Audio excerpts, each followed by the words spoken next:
प्रशंसा हो आराधना हो सर्वदा तेरी दया मुझ पर सदा तेरे लिए मैं जीऊंगा महिमा हो प्रशंसा हो आराधना हो सर्वदा तेरी दया मुझ पर सदा तेरे लिए मैं जीऊंगा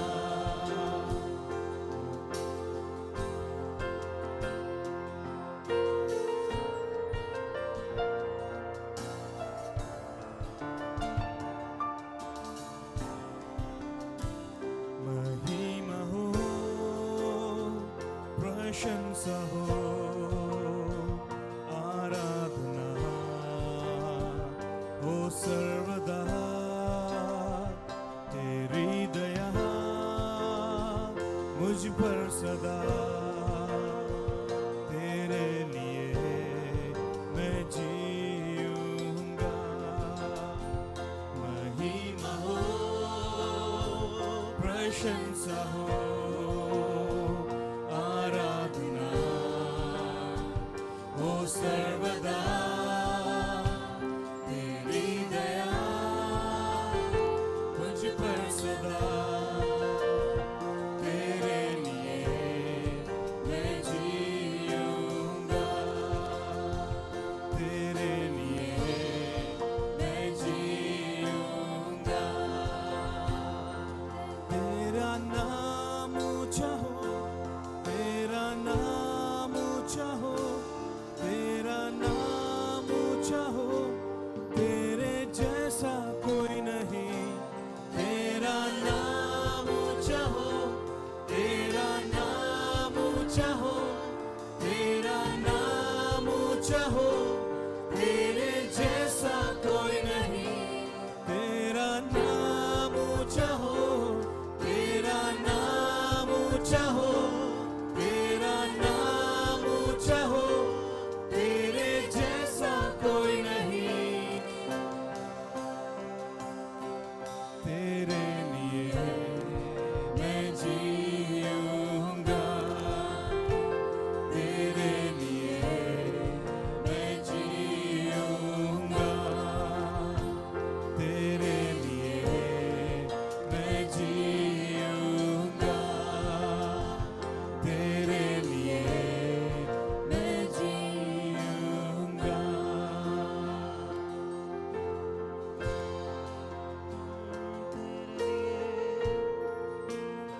तेरे लिए मैं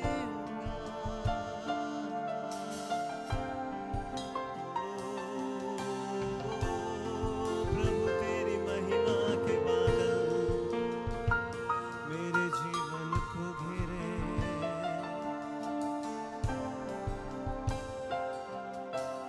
तेरी महिमा के बादल घेरे इस जगह को तेरी महिमा के बादल घेरे इस जगह को हे प्रभु तू छू ले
प्रभु तू छू ले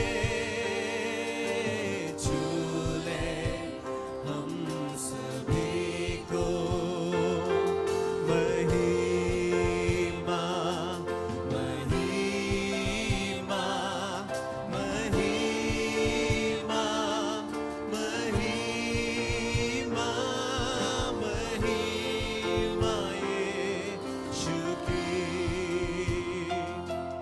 महिमा महिमा महिमा महिमा महिमा यीशु की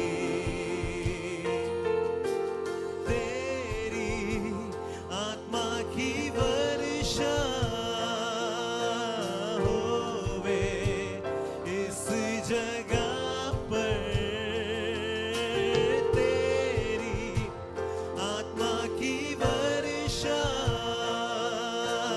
होवे इस जगह पर तेरी आत्मा की वर्षा तेरी आत्मा की वर्षा होवे इस जगह पर प्रभु से बोले तेरी आत्मा की वर्षा तेरी आत्मा की वर्षा होवे इस जगह पर चंगाइया छुटकारा होवे यीशु के नाम से चंगाइया छुटकारा होवे यीशु के नाम से आइए प्रभु को महिमा दें महिमा महिमा महिमा महिमा महिमा यीशु की महिमा महिमा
परमेश्वर का धन्यवाद हो इसी आज के समय के लिए। पूनम और उनके परिवार के लिए हम लोग प्रार्थना कर रहे हैं। लगातार हम लोग प्रार्थना कर रहे थे और प्रार्थना कर रहे हैं। कई लोग जो बीमार हैं उन लोगों के लिए भी हम लोग प्रार्थना कर रहे हैं। परमेश्वर आप लोगों के जीवन में आशीष दें। पूनम, खास करके पूनम के परिवार में परमेश्वर का शांति आपके परिवार में आए। आइए बाइबल से हम लोग निकालते हैं यूहन्ना 15 अध्याय 16 पद। यूहन्ना 15 अध्याय 16 पद। यहाँ पर लिखा हुआ है, तुमने मुझे नहीं चुना पर मैंने तुमको चुना है। तुमने मुझे नहीं चुना पर मैंने तुम्हें चुना है और तुमको आई हैव अपॉइंटेड यू, नियुक्त किया हुआ है ताकि तुम फल लाओ और जो फल बना रहे, और जो कुछ भी तुम हम मेरे नाम पे मेरे पिता से मांगोगे वो तुम्हारे लिए हो जाएगा।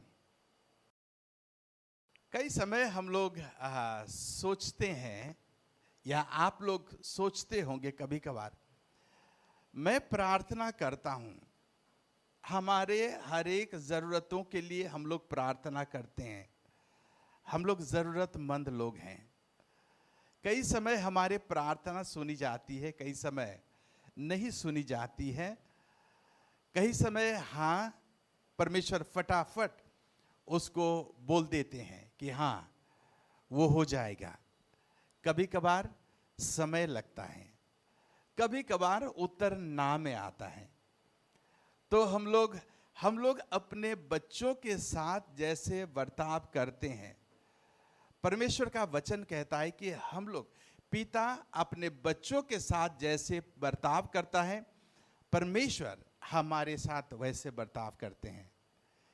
हमारे साथ हम लोग जो भी मांगेंगे, हमारे इच्छा जो है, हमारा ज़रूरतें सिर्फ नहीं पर हमारे जो ख्वाहिशें हैं कई सारे हैं।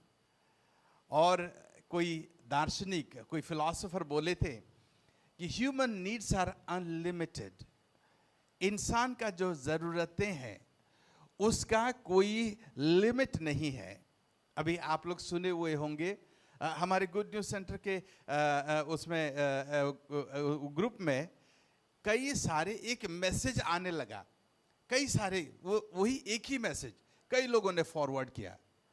क्या मैसेज था कि गौतम अदानी ने वो दूसरे नंबर पे अमीरीपन में दूसरे नंबर पे पूरे विश्व में आ गए, इसलिए उन्होंने जियो फोन का रिचार्ज करवा रहे हैं। आप 10 लोगों के पास ये मैसेज फॉरवर्ड करेंगे तो आपका जियो फोन रिचार्ज हो जाएगा फ्री में।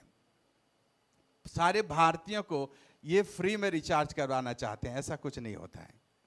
कोई भी अमीर व्यक्ति पैसे वैसे ही दान जाके नहीं कर देते हैं।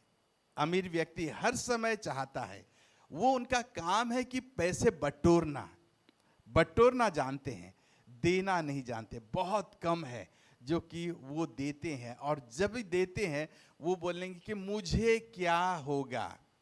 अपने जीवन के शांति के लिए वो लोग देते हैं, उनको वो देंगे ताकि उनका जीवन में शांति मिलेगा।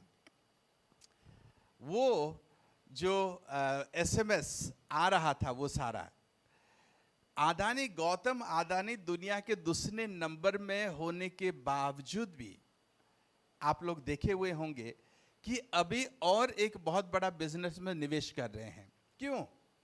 क्योंकि और 10 रुपया मिल जाए, और 1 करोड़ रुपया मिल जाए, और 10 करोड़ रुपया मिल जाए। उनका ज़रूरतों का ह्यूमन नीड्स इज़ अनलिमिटेड, उसका कभी भी अंत नहीं है। हमारी ज़रूरतों का परमेश्वर के पास जब आते हैं, हम लोग सिर्फ अपने ज़रूरतों को नहीं, हमारी ख्वाहिशों की भी मांग करते हैं। परमेश्वर हमें उत्तर देता है कब? हाँ, क्योंकि वही जानता है कि हमारे लिए क्या अच्छा है। वही जानता है कि कौन सा समय हमारे लिए अच्छा है या अच्छा नहीं है। कौन सी चीज देने से हमारे जीवन में दुख नहीं आएगा। परमेश्वर का वचन कहता है, परमेश्वर जब धन देता है, परमेश्वर जब आशीष देता है, उसके साथ दुख को नहीं मिलाता। दुख के साथ मिला के परमेश्वर आशीष नहीं देता है, दुख के साथ धन मिला के वो नहीं देता है। कई समय कई धनी लोग, अमीर लोग, वो अमीर तो हो जाएंगे, पैसे तो मिल जाएगा, पर उसके साथ साथ वो दुख भी उनके साथ मिल जाता है। और वो उस धन का क्या फायदा है? जब धन होगा और आप मुसीबत में रहेंगे, परेशानी में रहेंगे, उसी धन के लिए आप सो नहीं पाएंगे, उसी धन चुराने के लिए आपके पास डाकू लग जाएंगे, उसी धन की वजह से आपका जीवन तहस नहस हो जाएगा, उसका क्या फायदा है? पर परमेश्वर जब देता है कि वो धन, वो उसमें दुख नहीं मिलाता है, वो हमें उसके साथ साथ आनंद, उसके साथ साथ हमारे जीवन में संतुष्टि और आशीष भर देता है। परमेश्वर हमारे जीवन में जानता है कि क्या जरूरत है। हम लोग पिछले हफ्ते, इसी हफ्ते हम लोग मैं, मेरी मम्मी और मेरी बहन, हम लोग हिमाचल गए थे कुछ समय बिताने के लिए। वही हिमाचल में पहाड़ी के ऊपर, वहाँ पर हम लोग वो वादियों में, वहाँ पर हम लोग बैठ के बातें कर रहे थे, सोच रहे थे कि उसी समय अचानक वैसे याद आता है और मेरी मम्मी ने बोली कि मुझे तेरे पापा आज मुझे मेरे सपने में आए। मेरी पापा का देहांत हुआ 1990 में, 3 साल हो गया है, और वो हमारे लिए हीरो थे। वो हमारे लिए हर एक चीज़ों का मुहैया करवाते थे। तो उन्होंने बोला मेरे पापा का, तुम्हारे पापा मेरे सपने में आए, और उन्होंने बोले काश तुम्हारे पापा अगर होते आज यहाँ पर तो बहुत मज़ा आता, बहुत अच्छा लगता। कभी कभार सोचते हैं हम लोग, वैसे कई समय सोचते हैं कि कुछ हमारे जो प्रियजन होते तो अच्छा लगता बोल के। मैं उसी समय उनके साथ बातचीत किया, उनके साथ बात किया। अचानक मेरे मन में आया, सच में अगर मेरे पापा होते तो उनके जीवन में वो कभी 86 या 87 हो जाते और उनका तबीयत बहुत खराब होता, और ये कोरोना के टाइम में उनका देखभाल करना कितना मुश्किल हो जाता। इतने बुजुर्गी में उनको ले आना कितना मुश्किल होता। कई समय परेशानी हमारे जीवन में ऐसे आता है कि परमेश्वर चाहता है कि नहीं, इनको हम अगर इनके जीवन से ले जाएं तो उनके जीवन में शांति हो सकता है। मैं उनको बोला, मेरी मम्मी को बोला कि नहीं, जो हुआ है वो अच्छा है, परमेश्वर जानता है। कई समय हम लोग, कई सारे लोग प्रार्थना कर रहे थे, अरे पास्टर कुमार वो उड़ीसा में प्रार्थना कर, अमेरिका में उनका बहुत दोस्त है, अलग अलग देशों में बहुत दोस्त हैं, प्रार्थना का योद्धाएं हैं, प्रार्थना कर रहे थे, पर परमेश्वर ने हमारी प्रार्थना को वैसे नहीं सुना। वहाँ पर उन्होंने ना का जवाब दिया। हमने बोला कि जब हाथ जोड़ के गिड़गिड़ा के परमेश्वर के सामने घुटने में आके हम लोग कई लोगों को मोबिलाइज किए, प्रार्थना किए, परमेश्वर उनका जीवन को बचा लो। परमेश्वर ने बोला नहीं, उनका समय हो गया है। परमेश्वर का जवाब ना में आया। कई समय परमेश्वर का जवाब हाँ में आता है और फटाफट हाँ में आ जाता है। कई समय परमेश्वर बोलता है कि अभी इंतजार करो, अभी तुम्हारा समय नहीं आया हुआ है, जब समय आ जाएगा मैं वही तुम्हारे लिए करने के लिए तैयार हूं। परमेश्वर कई समय हमारी जो प्रार्थनाएं हैं, हम लोग तो मांगते हैं, बोलते हैं परमेश्वर मुझे चाहिए ही चाहिए। छोटे बच्चों के जैसे हम लोग, कई लोग प्रार्थना करते हैं, मैं वैसे प्रार्थना करता हूं, परमेश्वर मुझे चाहिए ही चाहिए। परमेश्वर बोलता है नहीं, अभी नहीं, थोड़ी देर के लिए, और तुम उसमें अपना एक्सपीरियंस, अपना समय तो और है, अभी तुमको वही मैं देने के लिए मैं देना चाहता हूं। हर एक भली वस्तु जैसे पिता अपने बच्चों को देना चाहता है, पिता अपने बच्चों को देने में जैसे आनंद, वो खुशी उसको मिलता है, वैसे आपका स्वर्गीय पिता जो आपको रचा हुआ है, वो आपको हर एक भली वस्तु मैं तृप्त करना चाहता है। आप जब खुश होते हैं, आप जब उसी चीजों का एंजॉय करते हैं, परमेश्वर वहीं के आपको देख के, आपका शक्ल देख के, आप उसी चीज में जब मगन हो रहे हैं, वो देख के परमेश्वर का संतुष्टि होता है। आप जैसे अपने बच्चों को देख के संतुष्टि लेते हैं। पर कई समय हम लोग सोचते हैं कि परमेश्वर, हम लोग प्रार्थना जब करते हैं, आपने कभी सुना है कि मैं यीशु मसीह के नाम से क्यों मांगते हैं? आप लोग गए हुए होंगे मंदिर में, मस्जिद में, गुरुद्वारा में, कई सारे जो धार्मिक स्थल में आप लोग गए हुए होंगे, वहां पर लोगों को देखे हुए होंगे। शायद आप भी प्रभु यीशु मसीह को जानने से पहले कई सारे धार्मिक स्थलों में गए हुए होंगे और वहां पर देखे हुए होंगे, आप भी मांगे हुए होंगे, भगवान मुझे ये दे दे, परमेश्वर मुझे वही दे दे, वाहे गुरु मुझे यही दे दे बोल के आप वो दुआ किए हुए होंगे। और आपने वहां पर देखा हुआ होगा कि वहां पर मांगते हैं, हर एक जना मांगते हैं, वहां जाके ईश्वर से सीधा मांगते हैं। पर आप जब कलीसिया में आ जाते हैं, आपको ये प्रार्थना करना सिखाते हैं, या आप यही प्रार्थना करते हैं, लोगों को सुनते हैं यही प्रार्थना करते हुए कि परमेश्वर हमें ये बातों की जरूरत है। हमारे जीवन में धन की जरूरत है, हमारे जीवन में शांति की जरूरत है, हमारे जीवन में सेहत, अच्छे हेल्थ की जरूरत है, चंगाई की जरूरत है। और ये सारे बातें हम यीशु मसीह के नाम से मांगते हैं। आपने वही प्रार्थना करते हैं ना, प्रभु परमेश्वर ये दे दे, पिता ये दे दे, वो दे दे, और यीशु मसीह के नाम से मांगते हैं। आमीन। क्यों? आप क्यों डायरेक्ट परमेश्वर से नहीं मांगते हैं? परमेश्वर के पास क्यों नहीं आते हैं और बोलते हैं कि परमेश्वर आप मुझे, जैसे दूसरे लोगों के जैसे, दूसरे धार्मिक स्थल में लोग जैसे मांगते हैं? आपने कभी सोचा है ये बातों को? कई सारे मैंने सोचा था, मैं सोचता था कि मैं चर्च में आऊंगा तो क्यों मेरे पापा मुझे सिखाते हैं कि यीशु मसीह के, बचपन से सिखाए हुए हैं, यीशु मसीह के नाम से मांगते हुए। एक बेटा के एग्जाम्पल दूंगा, उसका नाम है प्रमोद। प्रमोद को हम लोगों ने जब छोटा था उसी समय से हम लोग पाला उसको, और वो बड़ा हुआ। अब बड़ा होने के बाद कुछ समय के बाद, करीब करीब 22 साल होने के बाद या 21 साल में उसका शादी हो गया। शादी हो जाने के बाद लड़की, जो हम लोग कभी देखे भी नहीं थे, मिले भी नहीं थे, एक अजनबी जैसे हर आम परिवार में होता है, वो हमारे घर में आई बहू बन के। और अभी उनका एक बेटा है, छोटा सा बेटा है, 3 साल का, 3 साल का बेटा है वो। और हमारे घर में आके हम लोग हमारे घर में रहने लगी। और कुछ समय के बाद, अभी थोड़ी दिन पहले वो आके बोली कि पापा मुझे, हमारे घर में दूध नहीं है, दूध चाहिए हमें। पापा हमारे घर में सब्जी नहीं है, हमारे घर में ये नहीं है, हमारे घर आप जा रहे हो, आप हिमाचल जा रहे हो, मेरे लिए कपड़े ले आना। तो मेरी बहू जो मुझे बोल रही है कि मुझे ये बातों की जरूरत है।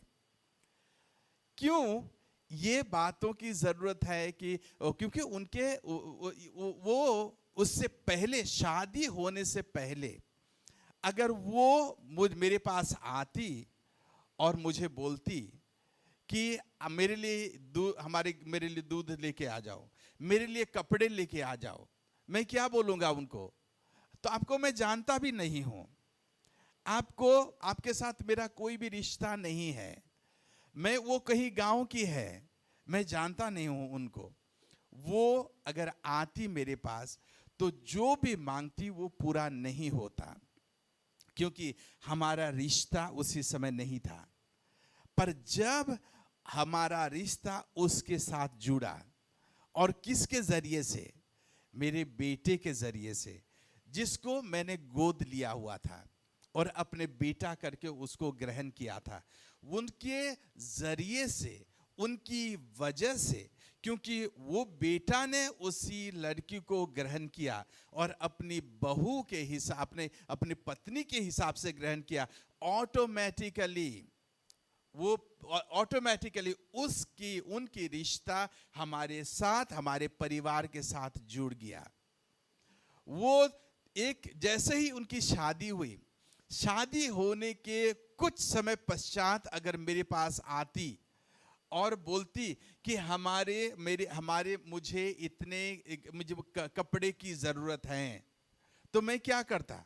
एक ससुर होने के नाते मेरा फर्ज बनता कि उनके लिए वो कपड़े खरीद के दे दें, और मुझे प्रसन्न होता। क्यों? क्योंकि वो मेरा बेटा का बहू है। उसीलिए रिश्ता साथ ही साथ जैसे ही तय हुआ, उसी समय ही मेरा देने का, उसका हक मेरे से लेने का बन गया। वो अगर बोलती कुछ समय पहले, जब तक रिश्ता नहीं होता, वो आके मांगती, तो हमको कुछ भी उनको मिलने का हक नहीं था। हक कब मिला उसको? जैसे ही मेरा बेटा उसी बेटी को ग्रहण करने के लिए फैसला कर लिया कि ये मेरी पत्नी होने वाली हैं, या मैं उसको पत्नी के रूप में ग्रहण करना चाहता हूं। शादी हो गया तो उसके पूरी तरह से हक बन गया हमारा घर का हर एक चीजों के ऊपर। आज वो गांव छोड़कर यही हमारे घर में रहती है। क्या मेरे घर में आने के लिए उसको परमिशन चाहिए? पापा मैं आ सकती हूं क्या? नहीं, वो सीधा आ सकती है घर में, क्योंकि वो घर जो मेरा है वो उसका भी है। किसकी वजह से? मेरा बेटा की वजह से, प्रमोद की वजह से। उसका बेटा का, उन लोगों का बेटा का कुछ जरूरत हो, साथ ही साथ मैं देने के लिए तैयार हो जाऊंगा। क्यों? बेटा की वजह से। जब भी उसकी पत्नी, उनका नाम मन्नू है, वो आएगी मेरे पास और बोलेगी कि प्रमोद की वजह से मुझे ये मिले, तो मैं देने के लिए तैयार हूं। मेरे बेटा का, उसके का कदर करते हुए देने के लिए तैयार। हम लोग जब यीशु परमेश्वर के पास आते हैं, परमेश्वर हमारे पास हमें ग्रहण करना चाहता है। कैसे ग्रहण करना चाहता है? यीशु मसीह के द्वारा। आप सोचिएगा, परमेश्वर का एक लौता बेटा है जिसका नाम है यीशु मसीह। यीशु मसीह जो परमेश्वर का है, बाइबल कहती है पृथ्वी और उसके अंदर जो कुछ भी है किसका है? परमेश्वर का है। किसका है? बोलिए सारे। पृथ्वी और इसके अंदर जो कुछ भी है किसका है? परमेश्वर का है। इसी दुनिया में, पूरे ब्रह्मांड में जितना धन है, दौलत है, जो कुछ भी है, आप जितना देख सकते हैं और जो नहीं भी देख सकते हैं, सब कुछ का अधिकारी परमेश्वर है। बाइबल कहती है कि वो परमेश्वर यीशु मसीह के द्वारा उसने बनाया और उसके लिए बनाया। आप जैसे अपने बच्चों के लिए करते हो, और आपका जो कुछ भी है आपके बच्चों का है, वैसे ही परमेश्वर का जो कुछ भी है वो यीशु मसीह का है। मेरा घर जो है, मेरा बेटा का 100% अधिकार है। समय आने पर उसको सब कुछ उसके नाम हो जाएगा। उसको बोलने की जरूरत नहीं है, उसको गिड़गिड़ाने की जरूरत नहीं है किसी के सामने। जैसे ही समय आएगा, मेरा जो कुछ भी है, एक एक पाई मेरा, सब कुछ उसका हो जाएगा। उसका हक कोई छीन नहीं सकता, वो उसका ही है, उसका अधिकार है। परमेश्वर का जो कुछ भी है वो यीशु मसीह का है, क्योंकि यीशु मसीह के द्वारा और यीशु मसीह के लिए वो बनाया गया है। Hallelujah, hallelujah. तो जो प्रभु यीशु मसीह के पास क्या क्या है, पर हम लोग क्या करते हैं? हम लोग हैं जो परमेश्वर, हम लोग परमेश्वर, हिंदू, सिख, मुस्लिम, ईसाई, सब कुछ, सबको यीशु मसीह परमेश्वर ने बनाया है, परमेश्वर के द्वारा बनाए हुए हैं। और पर हम लोग क्या है कि हम लोग जैसे परमेश्वर को नहीं मानते। कई लोग जो है परमेश्वर, दुनिया के कई लोग परमेश्वर को नहीं मानते हैं। परमेश्वर हमें बेटा बुलाएं ये काफी नहीं है, हम उसको बाप बुलाएं वो बहुत जरूरी है। हम परमेश्वर जब हमें एडॉप्ट करता है, ये मेरी और मेरे बच्चों के जैसा, उनके साथ भी जैसा है कि सिर्फ मैं एडॉप्ट किया वो काफी नहीं है, मेरे बच्चे भी मुझे एडॉप्ट करना बहुत जरूरी है। मैं उनको बच्चे बोल के उनको एडॉप्ट करना, और मेरे बच्चे मुझे बाप बोल के एडॉप्ट करना, ये दो तरफ से होता है। ये बहुत जरूरी है। कई बच्चे जो हैं, नहीं मुझे जब तक मिल रहा है सब कुछ ठीक ठाक है, जब नहीं मिलेगा आप अपने रास्ते में, मैं अपने रास्ते में, ऐसे भी बच्चे हैं। दोनों तरफ से बच्चों को ये रिश्ता दोनों तरफ से होता है। परमेश्वर सबको अपने बच्चे मानते हैं, पर क्या हम परमेश्वर को अपना पिता मानते हैं क्या? ये बहुत मायना रखता है। आप जिस दिन यीशु मसीह को अपने जीवन में उद्धारकर्ता के रूप में ग्रहण कर लिए, आपने प्रभु यीशु मसीह के साथ रिश्ता जोड़ लिया। प्रभु यीशु तो आपको पसंद करता है, आपके साथ रिश्ता रखना चाहता है, आपके साथ इश्क करना चाहता है, पर क्या आप परमेश्वर यीशु मसीह के साथ क्या आप रिश्ता जोड़ने के लिए तैयार हैं क्या? दुनिया के कई लोग जो वो रिश्ता जोड़ने के लिए तैयार नहीं है। इसलिए बाइबल कहती है, जितनों ने उसको ग्रहण किया और जितनों ने उनके ऊपर विश्वास किया, उनको वो अपने संतान होने का अधिकार दिया। किसकी वजह से? यीशु मसीह की वजह से। हमने यीशु मसीह को ग्रहण किया। जब उनके ऊपर विश्वास करके उनको ग्रहण करते हैं, हम लोग जब कैसे ग्रहण करते हैं? आप लोग शादी के मंडप में वरमाला दे के ग्रहण करते हैं कि मैं इनको अपनी पति के रूप में या पत्नी के रूप में ग्रहण करना चाहता हूं या चाहती हूं। जब आप वरमाला डाल देते हैं, आपका रिश्ता तय हो गया। दुनिया के लोग बोलते हैं शादी हो गई, शादी हो गई, शादी हो गई। कब शादी हो गई? जब आपने वरमाला डाल दिया, जब आपने वही रिंग पहना दिया, उसी समय आपका शादी हो गई, उसी समय आपका रिश्ता जुड़ गया। हमने जब यीशु मसीह के साथ अपना रिश्ता जोड़ लिया, तो हमारी शादी, हमारे रिश्ता परमेश्वर प्रभु यीशु मसीह के साथ हो गया। प्रभु यीशु मसीह के साथ हम लोग हाथ पकड़ के एक साथ, हमारा उनके साथ सहकर्मी, सहभागी बन गए हम लोग। इसलिए बाइबल कहती है कि वी आर हेयर एंड को हेयर विद क्राइस्ट जीसस। परमेश्वर के यीशु मसीह के साथ हम लोग उत्तराधिकारी बन गए। उत्तराधिकारी किसकी चीज की उत्तराधिकारी? कौन सी बात की? उत्तराधिकारी किसकी बन गए? कौन सी चीज का? जो कुछ भी यीशु मसीह का है। ध्यान से सुन लीजिएगा, हमारा जीवन का परिवर्तन कर देगा ये बातें। जो कुछ भी यीशु मसीह का है, उनके साथ रिश्ता बनाने के द्वारा हम लोग उनके साथ सह अधिकारी बन गए। इसका मतलब जो कुछ भी उनका है, हमें उसके लिए काम करने की लिए जरूरत नहीं पड़ी, हमें उसके लिए मेहनत करने की जरूरत नहीं पड़ी। जैसे कि एक पत्नी को अपने पति के धन के ऊपर, पति के घर के ऊपर काम कर उसको बनाने की, पैसे जुटाने की जरूरत नहीं है। जब लड़की एक लड़का को हाँ बोलता है, जो कुछ भी लड़का का है वो लड़की का अधिकारी इस लड़की बन जाती है, बराबरी हिस्सा बन जाता है। वैसे ही हम जब यीशु मसीह को हाँ कर दिए, आप जब यीशु मसीह को ग्रहण किए, यीशु मसीह के हर एक चीजों के ऊपर आपका बराबरी हिस्सेदारी बन गया। Hallelujah, hallelujah. आप खुश हैं उसके लिए? जो कुछ भी यीशु मसीह का था, उसमें आपका बराबरी हिस्सा बन गया।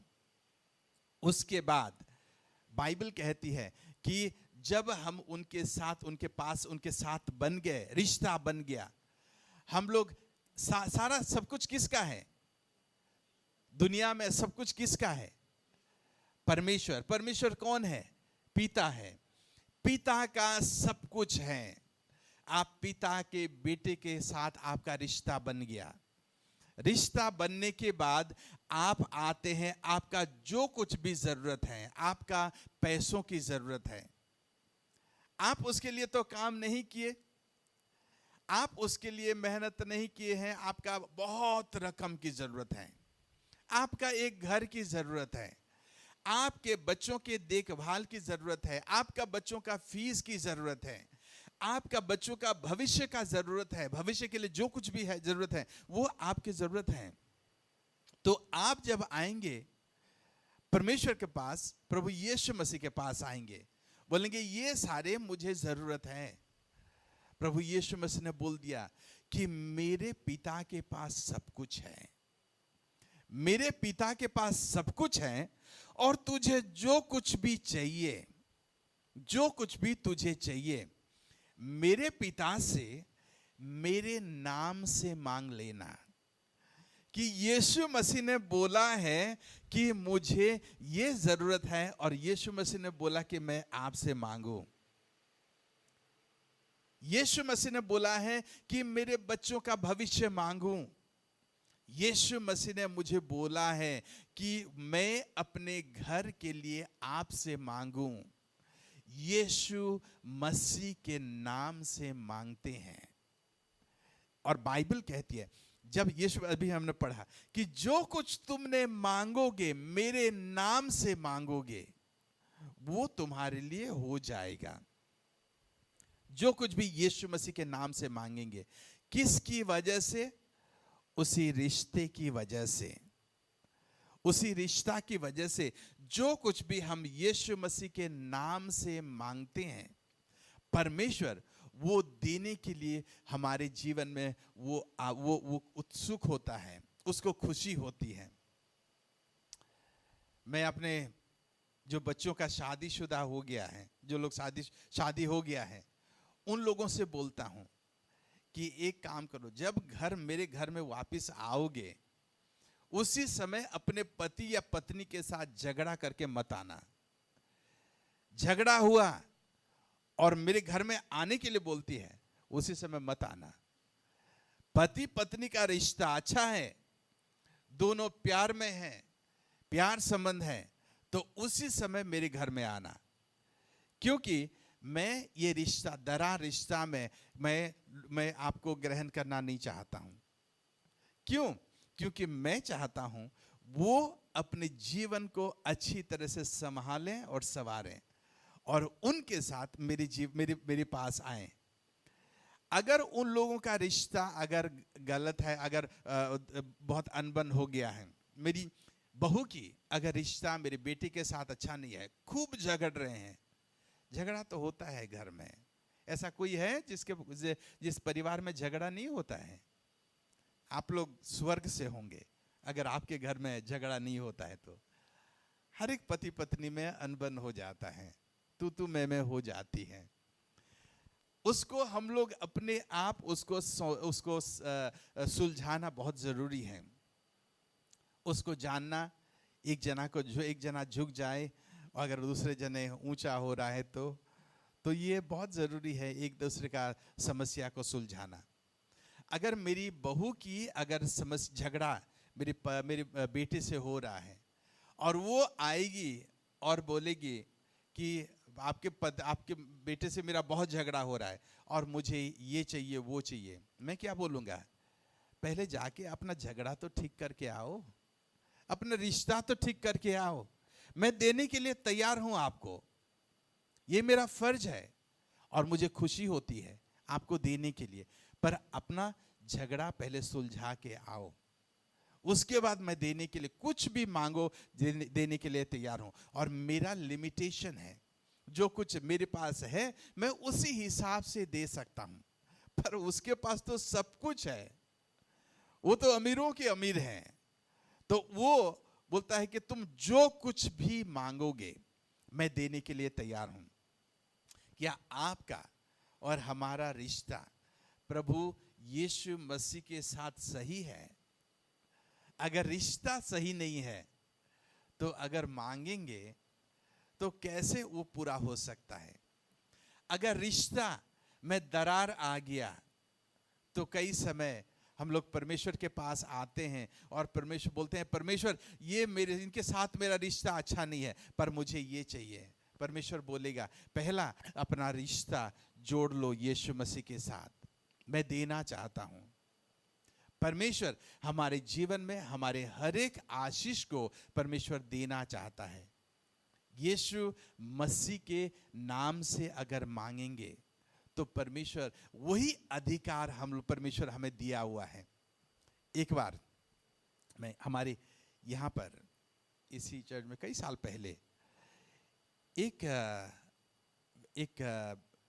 बहन को के ऊपर ऊपरी हवा भूत सवार होती थी। तो वो यहाँ पर बहुत भयंकर हो जाते थे वो, और लोगों को मारना पीटना तोड़ना, मतलब ऐसा होता था कि पता नहीं कहाँ से इतना सामर्थ्य, इतना उनके पास ताकत आ जाता था। हम लोग मैं देख के हैरान हो जाता था कि इतना ताकत कैसे, जो भूत सवार हो जाता था कैसे होता था। तो यहाँ पर कई साल पहले, ये करीब 20 साल की बात है, ये वहीं कोने पीछे जो मोहित बैठा हुआ है वहीं पे बैठी हुई थी, वहाँ उनको चर्च में लेके आए थे। और अचानक जब प्रार्थना हम लोग कर रहे थे, अचानक वो गरजने लग गई। और मुझे पता था कि मैं पहले से भी देखा हुआ था, अगर वो उनके ऊपर भूत सवार हो जाए तो फिर तो कुछ भी वो तोड़ दे सकते, कहाँ से इतना बहुत ताकत आ जाता है। और वो बहुत हट्टे कट्टे ऊंचे, मेरे से लंबे। मैं यहाँ पर प्रचार कर रहा था और वहाँ पर जैसे ही वो भूत सवार हुआ, वो वहीं से उठ के सीधा भाग के यहाँ पर मेरी तरफ आ गए। मैं बोला अभी क्या करूं? मैं सोच रहा था अभी क्या करूं, आके तो मुझे पटक देंगी, निचोड़ देंगी मुझे। तो मैं वैसे सोच रहा था, मुझे याद आया कि एक बात, अगर यीशु मसीह के नाम में सामर्थ है, यीशु मसीह के नाम में ताकत है और यीशु मसीह कुछ भी कर सकता है। वहीं से जब भाग के आई बिजली की तरह, मुझे अचानक फटाफट मुझे याद आ गया कि यीशु मसीह के नाम से, उनको बोला यीशु मसीह के नाम से रुक जाओ, यहीं पे खड़े होके यीशु मसीह के नाम से रुक जाओ। यहीं आके वहीं गिर गई वो। क्यों? यीशु मसीह के नाम में जो कुछ भी मैं मांगूंगा, मेरे ताकत के द्वारा नहीं, उसमें सामर्थ्य नहीं है। यीशु मसीह के नाम से कुछ भी मांगेंगे उसमें सामर्थ्य है, उसमें ताकत है। यीशु मसीह में महान महान काम होता है। एक बार मुझे याद है कि हम लोग वैसे ही, और एक ऐसा परिस्थिति हुआ था। मैं आंध्र प्रदेश में मेरे पापा के साथ गया हुआ था और मैं छोटा था उसी समय, करीब 15 साल का था। वही मीटिंग में करीब 4-5 हजार लोग थे वहाँ पर, और वहाँ पर मेरे पापा प्रचार करते, मैं भी बैठा हुआ था, ऐसे बगल में ऐसा बैठा हुआ था। और वो मेरे पापा प्रचार करने के बाद बोले मुझे बुलाए वहाँ पर, आज प्रार्थना करते हैं लोगों के लिए। प्रार्थना कर रहे थे और वो एक औरत वहीं से भूत सवार, जिसके ऊपर भूत सवार था, वो भाग के आई और वहाँ पर एक जना को, और एक प्रचारक थे, उनको पकड़ लिया, उनको पैर को ऐसे पकड़ लिया, उनको निकालना, उनको पैर निकालना मुश्किल हो जाता था। और वही जो है ना, धोती पहने हुए थे, पैर पकड़ लिया, इतना जोर से पकड़ लिया वो, और वो उसको वहीं से निकलना बड़ी मुश्किल। हम लोग 4-5 हजार लोग थे उनके सामने, और मैं भी देख रहा हूँ, अब क्या करेंगे पता नहीं चल रहा है। वैसे उसी समय में, और वही मेरे पापा वहाँ पर आए और बोले कि उसको साथ ही साथ, उसके बाद जब उसको पटक रही थी, वो पटक ली थी, वैसे ही उसी समय पापा आए वहाँ पर और बोले कि यीशु मसीह के नाम से छोड़ दे। साथ ही साथ उसने छोड़ दिया, उसका ताकत पूरी तरह से वो कमज़ोर हो गई वहाँ पर। प्रभु यीशु मसीह के नाम में ताकत है, सिर्फ वही सामर्थ्य। वो जो है ताकत कैसे कमज़ोर, साथ ही साथ कैसे कमज़ोर हो जाते हैं, हम लोग अपने आँखों से देखा हुआ है। ऐसे भी देखे हुए हैं, बड़े बड़े चीज यीशु मसीह के नाम से मांगने से परमेश्वर देता है। परमेश्वर हमें अच्छे भली वस्तु देने में प्रसन्न होता है उनको।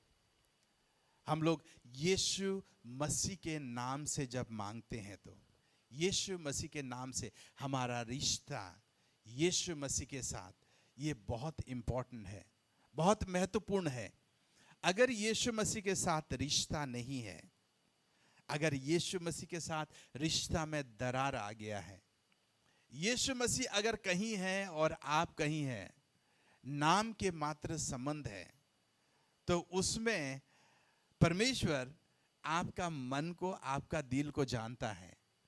उसको आप हजारों लोगों को झूठ बोल दे सकते हैं, कई लोगों को चकमा दे सकते हैं, आप चालाक होंगे, पर परमेश्वर को अब तक कोई नहीं चकमा दिया है, अब तक उसको कोई झूठ नहीं बोल सका। वो हमारे मनों को, हमारे गुर्दों को जांचने वाला परमेश्वर, आप वो सब कुछ जानता है। ऐसे कि आप क्या सोच रहे हैं, आपका विचारों तक वो जानता है और परखता है। आपका रिश्ता अगर यीशु मसीह के साथ अच्छा है तो परमेश्वर के साथ अच्छा है। आपका रिश्ता अगर यीशु मसीह के साथ अच्छा नहीं है तो परमेश्वर के साथ भी अच्छा नहीं है। दूसरे लोग जब जाते हैं ईश्वर से मांगते हैं, ईश्वर मुझे ये दे दे, वो दे दे, ईश्वर बोलेगा क्यों दूं, दुनिया भर के लोग हैं, सारे मेरे पास आ जाएंगे, मेरे साथ मांगेंगे। हाँ वो दे देता है, कभी कभार वो दे देता है, भीख दे देता है, कभी कभार वो लोगों का जरूरत पूरा कर देता, तरस खाता है। पर जब आप आते हैं ही आपके साथ और बोलते हैं कि मैं आपका बेटा के साथ सह अधिकारी हूं, आपका बेटा का मिरास आपके बेटा के साथ, आप उसका जो मिरास है वो मैं भी उसके अधिकारी हूं, उसी समय आप एक भिखारी की तरह नहीं, आप बेटे की तरह, आप एक संबंधी की तरह परमेश्वर के पास जाते हैं और उनको बोलेंगे परमेश्वर मैं भीख मांगने नहीं आया हुआ हूं, मैं हक मांगने के लिए आया हुआ हूं। हम लोग भिखारी नहीं हैं, हम लोग बच्चे हैं, हम लोग संतान हैं। संतान कैसा मांगता है? आप लोग यहाँ से आए हुए होंगे, यहाँ पर एक बच्चा मैंने देखा यहाँ पर बैठा हुआ है, ये नाले के ऊपर यहाँ बैठा हुआ है, वो भी मांग रहा था और आपका बेटा भी मांगता है। आपका बेटा आके कैसे मांगेगा? वैसा मांगेगा, क्योंकि जितने अजनबी वही रास्ते में चलते फिरते हैं, वहां पर बोलेगा कि मुझे दे दो, मुझे दे दो। पर आपका बेटा अगर होता तो कैसा बोलता है? वो साथ ही साथ आपके पास आके आपके साथ चिपक जाता और बोलता कि मुझे ये चाहिए। वो नहीं बोलता कि गिड़गिड़ा के, रो के, वो कैसे करके वो मांगेगा कि मुझे दे दो, भीख दे दो बोल के। बेटा जो है वो भीख नहीं मांगता है, माँ बाप के सामने वो भीख मांगते हुए ये नहीं गिड़गिड़ाता है। बेटा अपना हक मांगता है। और आप और मैं, हम लोग बेटे हैं, हम लोग भिखारी नहीं हैं। Hallelujah, hallelujah. परमेश्वर के साथ जब आते हैं, उनके सामने आते हैं, हम ही आपके साथ आते हैं, अधिकार के साथ आते हैं, बेटे के जैसे आते हैं, दरवाजा खोल के, क्योंकि चाबी हमारे पास है। दरवाजा खोल के हम लोग, अगर नहीं दोगे तो मैं ले लूंगा, मैं लेना जानता हूं, कहां है मैं जानता हूं, वहीं से उठाऊंगा। हम वैसे बेटे की तरह आते हैं। हालेलुया। तो इसलिए जब भी परमेश्वर के पास आएंगे, परमेश्वर से मांगेंगे, जो पूरे पृथ्वी और स्वर्ग का अधिकारी है, सबसे धनी है, सबसे ताकतवर है, चाहे कुछ भी हमारी जरूरत हो, उसके सामने आके हम लोग मांगेंगे। किसके नाम पे मांगेंगे? क्योंकि यीशु मसीह के साथ हमारे संबंध है और अच्छा रिश्ता है, उसके नाम से मांगेंगे। क्यों उसके नाम से मांगेंगे? हमने तो उनके साथ रिश्ता जोड़ लिया है, उनके साथ प्यार हो गया है, उनके साथ संबंध हो गया है, हम संतान का अधिकार हमें मिल चुका है उसकी वजह से। इसलिए हम लोग ही आपके साथ आएंगे और परमेश्वर से बोलेंगे परमेश्वर मुझे ये चाहिए, हालेलुया। परमेश्वर के सामने बाकी लोगों के जैसे भिखारी जैसे ना जाएं, संतान जैसे जाएं। हालेलुया। परमेश्वर का जो कुछ भी है, यीशु मसीह का जो कुछ भी है, वो हमारा है। आप अपना दान और दशमांश देना चाहते हैं तो आप जीएनसी मेन अकाउंट में आप भेज सकते हैं। उसकी डिटेल आपकी स्क्रीन पर दिखाई जा रही है और उनका स्क्रीनशॉट दिए गए नंबर पर भेज सकते हैं। परमेश्वर आप सबको आशीष दे।